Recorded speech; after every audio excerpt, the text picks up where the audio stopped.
বন্ধুরা, দুপুরে খাওয়ার পর সবার বাড়িতেই কিন্তু ভাত বেড়ে যায়। আমরা সেই ভাত দিয়েই আজ এক নতুন ধরনের রেসিপি বানিয়ে দেখাবো তোমাদের। তো সেই ভাত আমি নিয়ে চলে এসেছি আজ। আমি এক টিফিন কৌটা ভাত নিয়েছি। এই ভাত দিয়েই আমি একটা নতুন ধরনের পুরপিঠা বানিয়ে দেখাবো। আমি নিয়েছি এক টিফিন কৌটা ভাত আর হাড়বিহীন মাংস। আর এই মাংসটাকে আমি ভালোভাবে তৈরি করব, পুর তৈরি করব। তার জন্য আমি নিয়েছি কিছু পেঁয়াজ কুচানো, টমেটো, ধনেপাতা, আদা, রসুন, তারপরে তো লঙ্কা, হলুদ, এগুলো তো লাগবেই। আমি মাংসটাকে একটু মিক্সারে বেটে নেব। আমার মাংসটা বাটা হয়ে গেছে।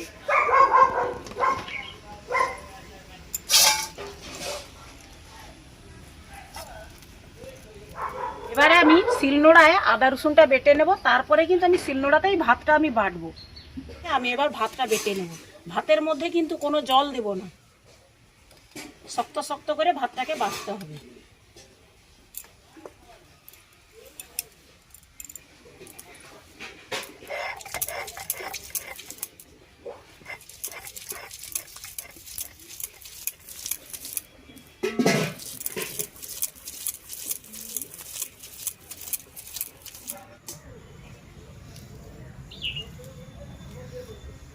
বন্ধুরা, আমার কিন্তু ভাতটা বাটা হয়ে গেছে। আর ভাতটায় আমি একদম জল দেইনি, আর প্রচুর চিটচিটে ভাত। এইবারে দেখো এরপরে কি করি। তো বন্ধুরা, আমার উনানটা ধরে গেছে। আমি এবার মাংস দিয়ে পুরটা তৈরি করে নেব। কড়া আমার গরম হয়ে গেছে। আমি এবার তেল দিয়ে দেবো, সরিষার তেল।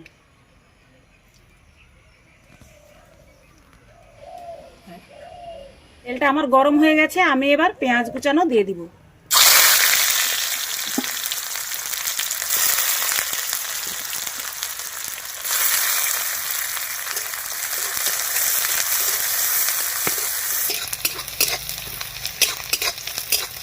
পেঁয়াজটা আমার ভাজা হয়ে গেছে। এবারে এর মধ্যে দিয়ে দেবো আদা রসুন বাটা।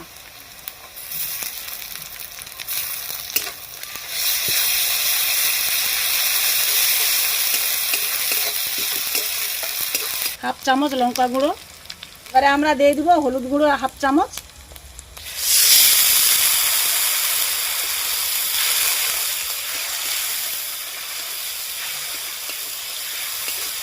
এবারে আমরা দিয়ে দেবো টমেটো কুচানো একটা, আর দেবো লবণ 1 চামচ।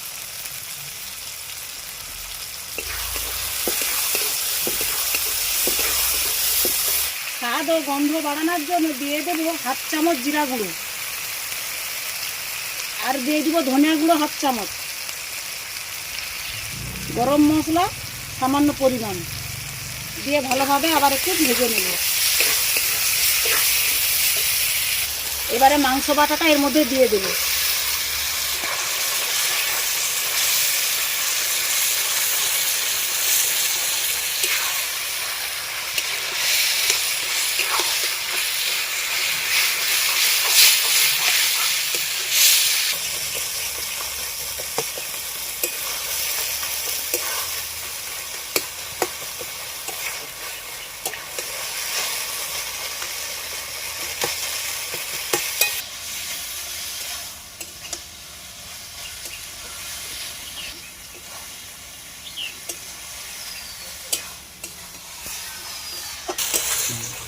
আমার মাংস পুরটা তৈরি হয়ে গেছে। এবারে এর মধ্যে আমি ধনেপাতা কুচানো দিয়ে দিব।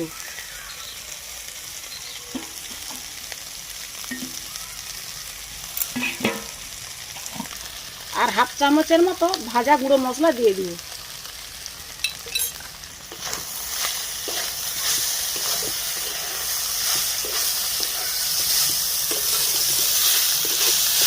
আমার পুর তৈরি হয়ে গেছে।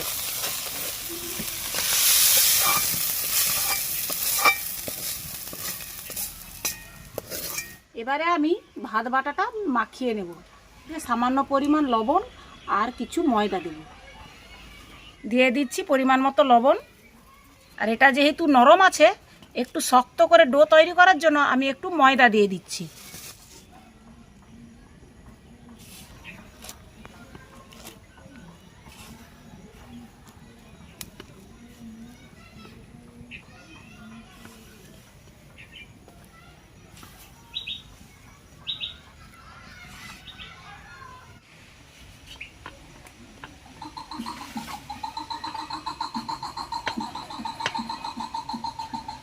আমার ভাতের ডোটা কিন্তু তৈরি হয়ে গেছে ঠিক মতো, শক্ত শক্ত করেই করেছি। এইবারে আমি তৈরি করব পিঠাগুলো। তার আগে আমি লকিটা বসিয়ে দিচ্ছি উনানে, জলটা গরম হোক।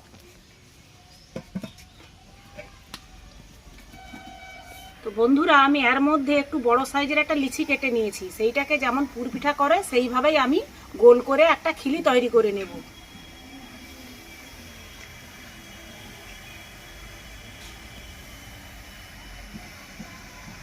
খুব পাতলা করব না, পাতলা করলে পুর দিলে মুড়তে গেলে ফেটে যাবে। তো এইভাবে আমরা মোটা করে খিলি তৈরি করব। এর মধ্যে আমি এবার পুর দিব।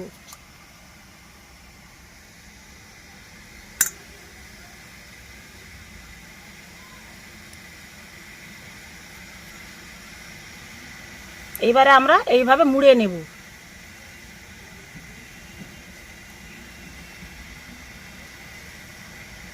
এরকম ভাবে গোল করে নেব, গোল করে আবারও এরকম গোল করে নেব।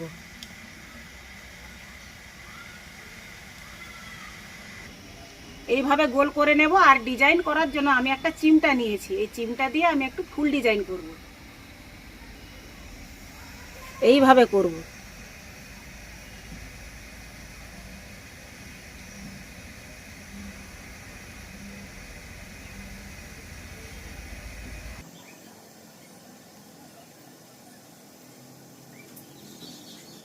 বন্ধুরা, আমার একটা ফুল হয়ে গেছে। তো ফুলটা কিছুটা হয়তো আমি গোলাপ ফুলের ডিজাইন আনতে পেরেছি, হয়তো সম্পূর্ণ পারি না, তো মোটামুটি হয়েছে। আমি আবারও একটা লিচিতে পুর ভরে গোল করে নিয়েছি, এটা একটা আলাদা ডিজাইন করব।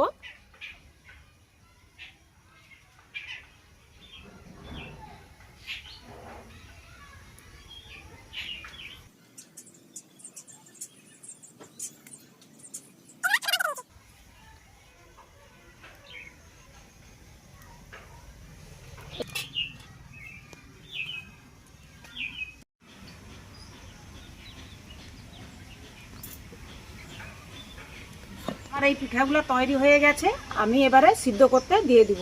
হাঁড়ির জলটাও ফুটে গেছে।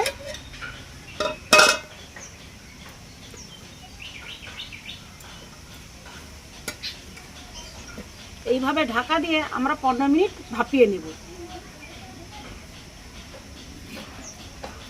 তো আমার 15 মিনিট হয়ে গেছে, আমি এবার পিঠাটা দেখে নেব।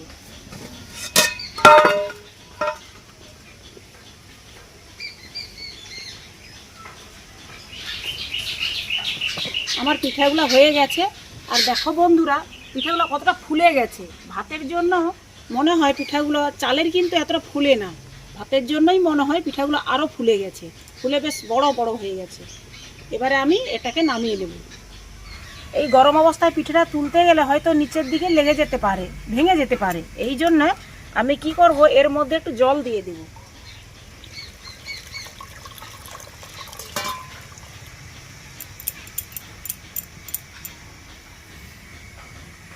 এবারে আমরা দেখো খুবই সহজভাবে উঠে আসছে।